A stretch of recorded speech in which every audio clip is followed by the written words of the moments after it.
10 मई 2025 के बाबा के मधुर महावाक्य। बाबा कहते, मीठे बच्चे, ज्ञान की पॉइंट को स्मृति में रखो तो खुशी रहेगी। तुम अभी स्वर्ग के गेट पर खड़े हो। बाबा मुक्ति, जीवन मुक्ति की राह दिखा रहे हैं। ज्ञान की पॉइंट को स्मृति में रखो तो खुशी रहेगी। तुम अभी स्वर्ग के गेट पर खड़े हो। बाबा मुक्ति, जीवन मुक्ति की राह दिखा रहे हैं। प्रश्न, अपने जिष्ट को ठीक रखने के लिए कौन सा अटेंशन जरूर रखना है? अपने जिष्ट को ठीक रखने के लिए कौन सा अटेंशन जरूर रखना है? उत्तर, अटेंशन रहे कि मनसा वाचा कर्मणा, किसी को दुख तो नहीं दिया। अपना स्वभाव बड़ा फर्स्ट क्लास मीठा हो। माया नाक कान पकड़कर ऐसा कोई कर्तव्य ना करा दे जिससे किसी को दुख मिले। अगर दुख देंगे तो बहुत पश्चाताप करना पड़ेगा, जिष्ट खराब हो जाएगा। गीत, नयनहीन को राह दिखाओ प्रभु जी, दर दर ठोकर खाऊं। ओम शांति। बाप बैठ बच्चों को समझाते हैं। रास्ता बहुत सहज समझाया जाता है, फिर भी बच्चे ठोकरें खाते रहते हैं। यहाँ बैठे हैं तो समझते हैं हमको बाप पढ़ाते हैं, शांति धाम जाने का रास्ता बताते हैं। बहुत सहज है। बाप कहते हैं, दिन रात जितना हो सके याद में रहो। यह भक्ति मार्ग की यात्रा टांगों की होती है, बहुत धक्के खाने पड़ते हैं। यहाँ तुम बैठे हुए याद की यात्रा पर हो। ये भी बाबा ने समझाया है, दैवी गुण धारण करने हैं। शैतानी अवगुणों को खत्म करते जाओ। कोई भी शैतानी काम नहीं करो, इससे भी कर्म बन जाता है। बाप आई हैं तुम बच्चों को सदा सुखी बनाने। कोई बादशाह का बच्चा हो तो वह बाप को और राजाई को देख खुश होगा। बल राजाई है, परंतु फिर भी शरीर के रोग आदि तो होते ही हैं। यहाँ तुम बच्चों को निश्चय है कि शिव बाबा आया हुआ है, वह हमको पढ़ा रहे हैं। फिर हम स्वर्ग में जाकर राजाई लेंगे, वहाँ किसी प्रकार का दुख नहीं होगा। तुम्हारी बुद्धि में रचना और रचना की आदि मध्यंत का ज्ञान है। ये ज्ञान और कोई मनुष्य मात्र की बुद्धि में नहीं है। तुम बच्चे भी अभी समझते हो कि आगे हमारे में ज्ञान नहीं था। बाप को हम नहीं जानते थे। मनुष्य भक्ति तो बहुत उत्तम समझते हैं। तो बाबा कहते, अनेक प्रकार की भक्ति करते, उसमें सब है स्थूल बातें, सूक्ष्म बात तो कोई भी नहीं है। अभी अमरनाथ पर यात्रा पर स्थूल में जाएंगे, पैदल जाएंगे, वहाँ तो है ही शिवलिंग। किसके पास जाते हैं? मनुष्य कुछ भी नहीं जानते। अभी तुम बच्चे कहाँ भी धक्के खाने नहीं जाएंगे। तुम जानते हो हम पढ़ते हैं नई दुनिया के लिए, जहाँ ये वेद शास्त्र आदि होते ही नहीं। सत्युग में भक्ति होती नहीं, वहाँ है ही सुख। यहाँ भक्ति है, वहाँ दुख है। ये गोले का चित्र बड़ा अच्छा है। स्वर्ग के गेट इसमें बड़ा क्लियर है। ये बुद्धि में रहना चाहिए। अभी हम स्वर्ग के गेट पर बैठे हैं, बहुत खुशी होनी चाहिए। ज्ञान के पॉइंट को याद करते तुम बच्चे बहुत खुशी में रह सकते हो। जानते हो अभी हम स्वर्ग के गेट में जा रहे हैं, वहाँ बहुत थोड़े मनुष्य होते हैं। यहाँ कितने ढेर मनुष्य हैं, कितने धक्के खाते रहते हैं। दान पुण्य करना, साधुओं के पीछे जाना, भटकना, फिर पुकारते रहना, हे प्रभु नयनहीन को राह दिखाओ, मुक्ति दो। राह हमेशा मुक्ति, जीवन मुक्ति की चाहते हैं। ये पुरानी दुख की दुनिया है, सो भी तुम जानते हो। मनुष्यों को पता ही नहीं है कलयुग की आयु हजारों वर्ष क्या देते हैं, तो बेचारे अंधकार में हैं। तुम्हारे में भी नंबरवार है जो जानते हैं। बरोबर हमारा बाबा हमको राजयोग सिखा रहे हैं। जैसे बैरिस्टर योग, इंजीनियर योग होता है, पढ़ने वाले को, टीचर को ही याद रहती है। बैरिस्टरी के ज्ञान से मनुष्य बैरिस्टर बन जाएगा। ये है राजयोग। हमारी बुद्धि का योग है परमपिता परमात्मा के साथ। इसमें तो खुशी का एकदम पारा चढ़ जाना चाहिए। बहुत मीठा बनना है। स्वभाव बड़ा फर्स्ट क्लास होना चाहिए। कोई को दुख ना मिले। चाहते भी हैं किसी को दुख ना देवे, परंतु फिर भी माया नाक कान से पकड़ भूल करा देती है। फिर अंदर पछताते रहते हैं कि हमने दुख दिया, परंतु जिष्ट तो खराब हो गया। ऐसी कोशिश करनी चाहिए किसी को भी मनसा वाचा कर्मणा दुख ना देवे। बाप आते ही हैं हमको ऐसा देवता बनाने। ये कभी किसी को दुख देते हैं क्या? लौकिक टीचर पढ़ाते हैं, दुख तो नहीं देते हैं। हाँ, बच्चे नहीं पढ़ते तो कोई सजा आदि देते हैं। आजकल तो मारने का कायदा निकाल दिया है। तुम रूहानी टीचर हो, तुम्हारा काम है पढ़ाना और साथ साथ मेहनत सिखलाना। फिर पढ़े लिखे से भी ऊंच पदवी पाएंगे। नहीं पढ़ेंगे तो फेल हो जाएंगे। बाप रोज आकर पढ़ाते हैं, मेहनत सिखलाते हैं। सिखलाने के लिए प्रदर्शनी आदि का प्रबंध रचते हैं। सब प्रदर्शनी और प्रोजेक्टर मांगते हैं। प्रोजेक्टर भी हजारों लेंगे। हर एक बात बाप बहुत ही सहज कर बतलाते हैं। अमरनाथ की भी सर्विस सहज है। चित्रों पर तुम समझा सकते हो ज्ञान और भक्ति क्या है। ज्ञान इस तरफ है, भक्ति उस तरफ है। उनसे स्वर्ग, उनसे नरक, बिल्कुल क्लियर। तुम बच्चे अभी जो पढ़ते हो ये बहुत सहज है। अच्छा पढ़ा भी लेते हैं, परंतु याद की यात्रा कहाँ है? ये है सारी बुद्धि की बात। हमको बाप को याद करना है। इसमें माया क्या करती है? हमें थपथपाती है, एकदम योग तोड़ देती है, मना अपनी तरफ खींच लेती। बाप कहते हैं तुम सब योग में बहुत कमज़ोर हो। अच्छे महारथी भी बहुत कमज़ोर हैं। समझते हैं इनसे ये ज्ञान बड़ा अच्छा है, इसलिए महारथी हैं। बाबा कहते हैं घोड़े सवार प्यादे हैं, महारथी वह जो याद में रहते हैं। उठते बैठते याद में रहो तो विकर्म विनाश होंगे, पावन होंगे, नहीं तो सजा भी खानी पड़ेगी और पदवी भ्रष्ट हो जाएगा। इसलिए अपना चार्ट रखो तो तुमको मालूम पड़ेगा। बाबा खुद बतलाते हैं, मैं भी पुरुषार्थ करता हूँ। घड़ी घड़ी बुद्धि और तरफ चली जाती है। बाबा के ऊपर तो बहुत फिक्रात रहती है। तुम तीखे जा सकते हो, फिर साथ में अपने चलन भी सुधारनी है। पवित्र बनकर फिर और विकार में गिरा तो की कमाई चट हो जाएगी। कोई पर क्रोध किया, लूण पानी हुआ तो गोया असुर बन जाते हैं। अनेक प्रकार की माया आती है, संपूर्ण तो कोई बना ही नहीं है। बाबा पुरुषार्थ कराते रहते हैं। कुमारियों के लिए तो बहुत सहज है, इसमें अपनी मजबूती चाहिए, अंदर की सच्चाई चाहिए। अगर अंदर कोई के साथ दिल लगी हुई होगी तो फिर चल ना सके। कुमारियों माताओं को तो भारत को स्वर्ग बनाने की सर्विस में लग जाना चाहिए। इसमें मेहनत है, मेहनत बिगड़ कुछ भी मिलता नहीं। तुमको 21 जन्मों के लिए राजाई मिलती है तो कितनी मेहनत करनी चाहिए। वो पढ़ाई भी बाबा इसलिए पढ़ने देते हैं। कहते हैं जब तक इसमें पक्के हो जाएं, ऐसा ना हो फिर दोनों जहान से चला जाए। कोई के नाम रूप में लटक पड़ते, मरते तो खत्म हो जाते।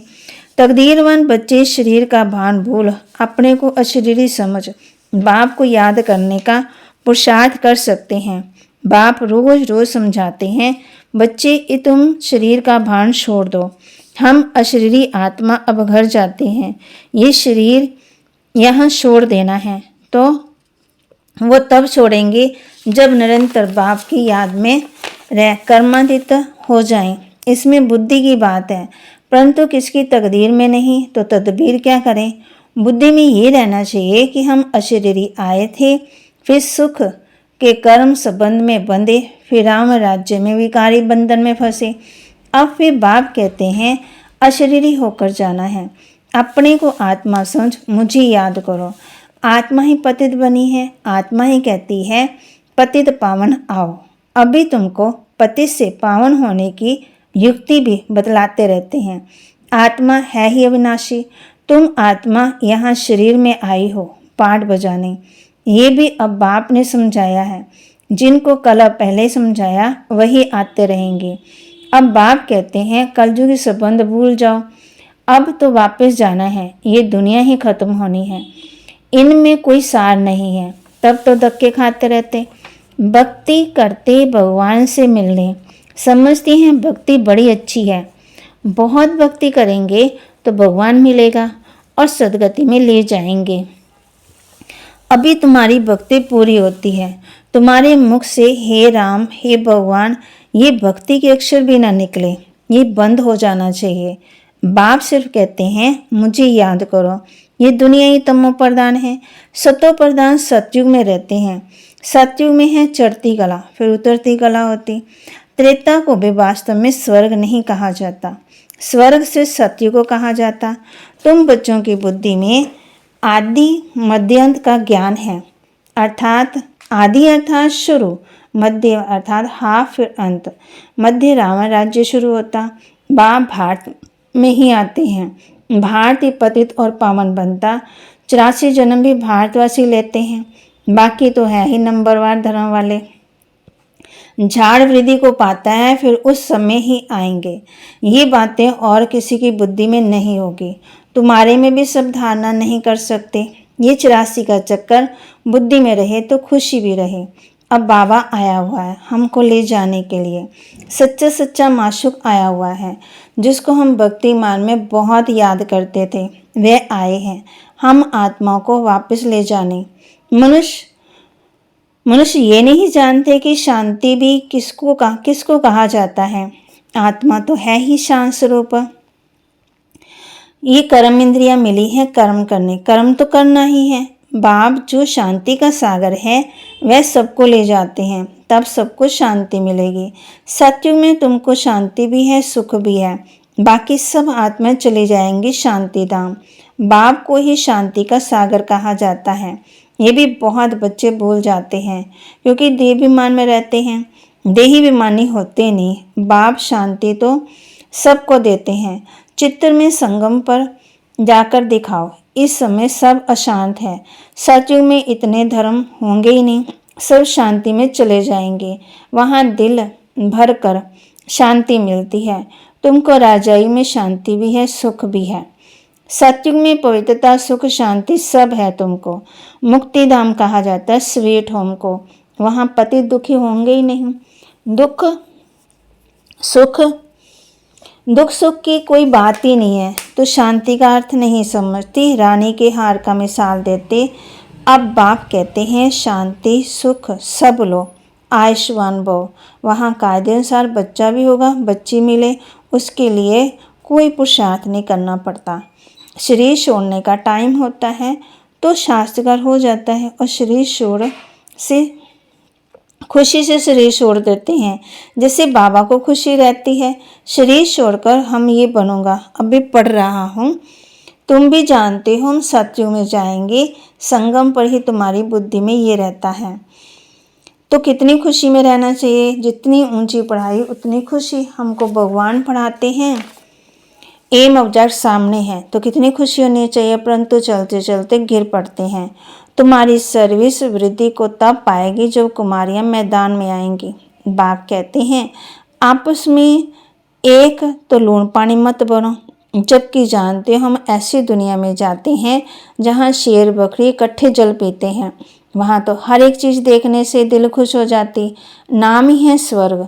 तो कुमारियाँ लौकिक माँ बाप को बोले अब भी हम वहाँ जाने की तैयारी कर रहे हैं, पवित्र तो जरूर बनना है। बाप कहते हैं ये विकार महाशत्रु है। अब मैं जोगन बनी हूँ इसलिए पतित नहीं बन सकती। बात करने की खड़काई चाहिए। ऐसी कुमारियाँ जब निकलेंगी फिर देखना कितनी जल्दी सर्विस होती, परंतु चाहिए नष्टो मोहा। एक बार मर गई तो फिर याद क्यों आनी चाहिए, परंतु बहुतों को घर की बच्चों आदि की याद आती रहती है। फिर बाप के साथ योग कैसे लगेगा। इसमें तो यही बुद्धि में रहे कि हम बाबा के हैं, ये पुरानी दुनिया खत्म हुई पड़ी है।